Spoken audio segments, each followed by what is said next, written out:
اللہ تعالیٰ نے اپنے حبیب علیہ الصلوۃ والسلام کو معراج کے موقع پر 3 طرح کے مشاہدات، 3 طرح کی سیریں کروائیں۔ ایک تو زمین کی سیر، آپ نے مصر کے حالات، موسیٰ علیہ السلام کی قبر پر گئے، حضرت شعیب علیہ السلام جہاں پر تھے، جہاں رہتے تھے، موسیٰ علیہ السلام ان کے پاس گئے تھے، بکریاں چراتے تھے ان کی، وہ جگہ دیکھی، ان کے گھر دیکھے۔ اور حضور علیہ الصلوۃ والسلام نے فرعون کی وہ لونڈی مشائطہ، جو فرعون کی بیٹی کی کنگھی کرنے والی، فرعون نے جس کو زندہ تیل میں تل دیا تھا، اس کی بیٹیوں کو، اس کی قبر پر گئے۔ یعنی زمین کے مقامات، بہت سے مقامات آپ نے سیر کیے۔ اور دوسری سیر عالم برزخ کی سیر، آسمانوں کی سیر، جنت کی سیر، دوزخ کے حالات دیکھے، اور آپ نے آخرت کے حالات بھی دیکھے، قیامت کے دن کیا ہوگا۔ برزخ میں آپ نے وہ سارے لوگ جو اپنے کیے پر اپنی سزا پا رہے تھے اور جو جزا پا رہے تھے، ان کے حالات دیکھے۔ قرآن پاک میں عالم برزخ کسے کہا جاتا ہے؟ سورۃ الزمر میں فرمایا، اللہ یتوفی الانفس حین موتہا، اللہ جانوں کو وفات دیتا ہے ان کی موت کے وقت، واللتی لم تمت فی منامہا، اور جن کا ٹائم پورا نہیں ہوا، جو مری نہیں ہے، جو لوگ نیند کی حالت میں ہیں، ان کی روحوں کو اللہ تعالیٰ واپس لوٹا دیتا ہے۔ فَيُمْسِكُ الَّتِي قَضَىٰ عَلَيْهَا الْمَوْتِ وَيُرْسِلُ الْأُخْرَىٰ إِلَىٰ أَجَلٍ مُّسَمًّى، جس پر موت کا حکم اللہ تعالیٰ فرما دیتا ہے، ان روحوں کو روک لیتا ہے، واپس نہیں جانے دیتا، اور جو سویا ہوا ہے وہ بھی مردے کی مانند ہے، مرے ہوئے کی طرح ہے، ان کو اللہ تعالیٰ ان کی روحوں کو واپس لٹا دیتا ہے۔ یہ ہے موت،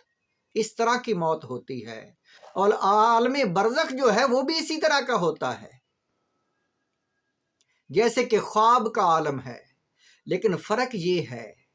کہ خواب میں انسان ہے تو وہ بھی حقیقت کی طرح ہوتی، اگر واپس دنیا میں نہ آئے تو وہ اپنی زندگی کو وہی زندگی سمجھ رہا ہوتا ہے۔ لیکن عالم برزخ ایسا ہے کہ جہاں پر انسان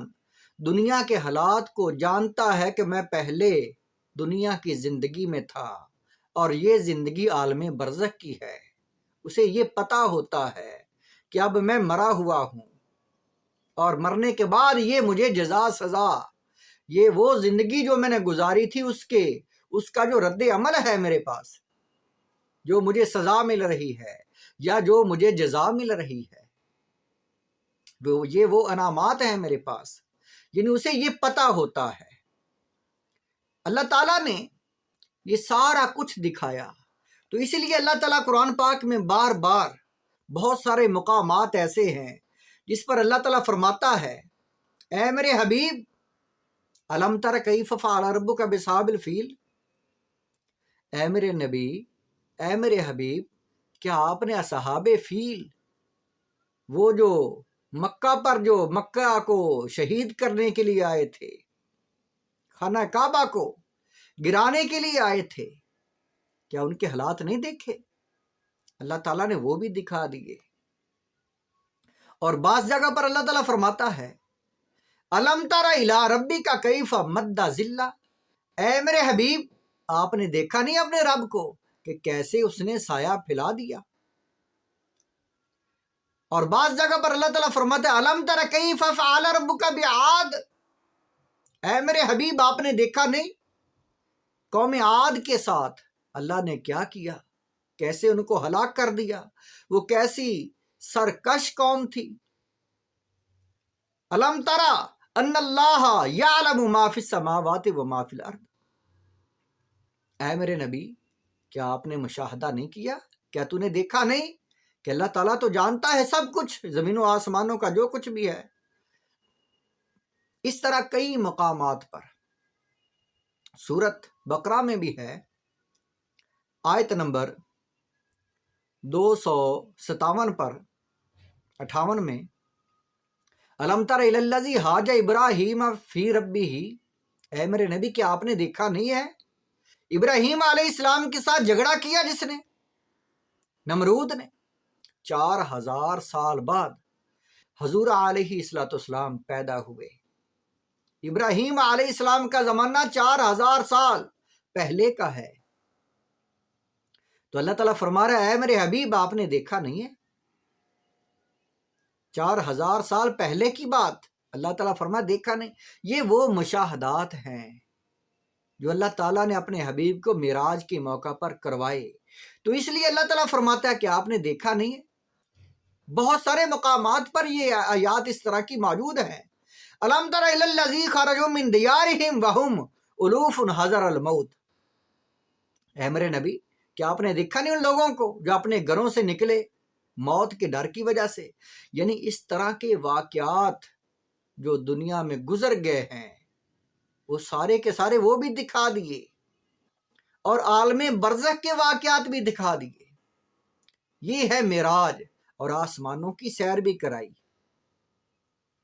اور آپ نے جنت کی سیریں کی، بہت سارے مقامات دیکھے، گزرا ہوا وقت دیکھا، آنے والا وقت دیکھا، قیامت میں جو کچھ ہوگا وہ سارا کچھ دیکھا۔ تو اس لیے تو اللہ تعالیٰ فرماتا ہے اے میرے حبیب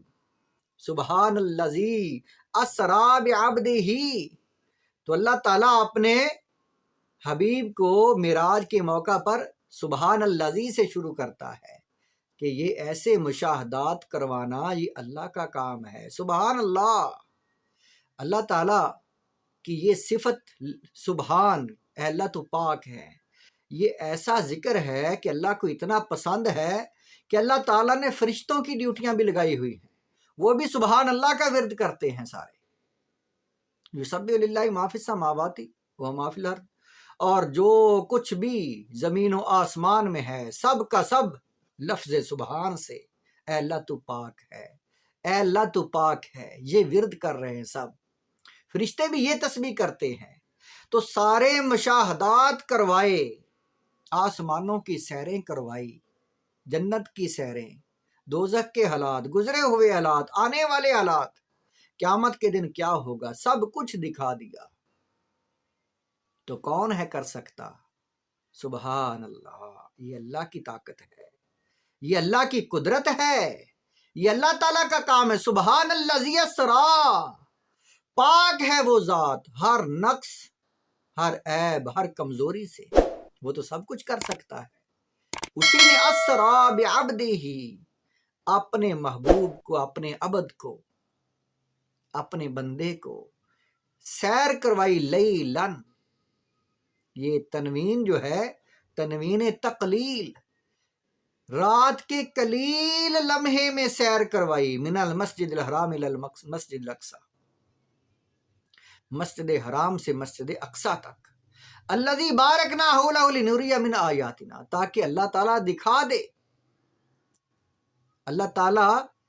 وہ مسجد جس کے ارد گرد برکتیں رکھی ہیں تاکہ اللہ تعالیٰ دکھائے اپنی نشانیاں۔ انہ هو السمیع العلیم، اور وہ خوب سننے والا ہے، اور وہ خوب دیکھنے والا ہے۔ اور یہ باقی جو سارے واقعات ہیں وہ احادیث پاک میں ہیں،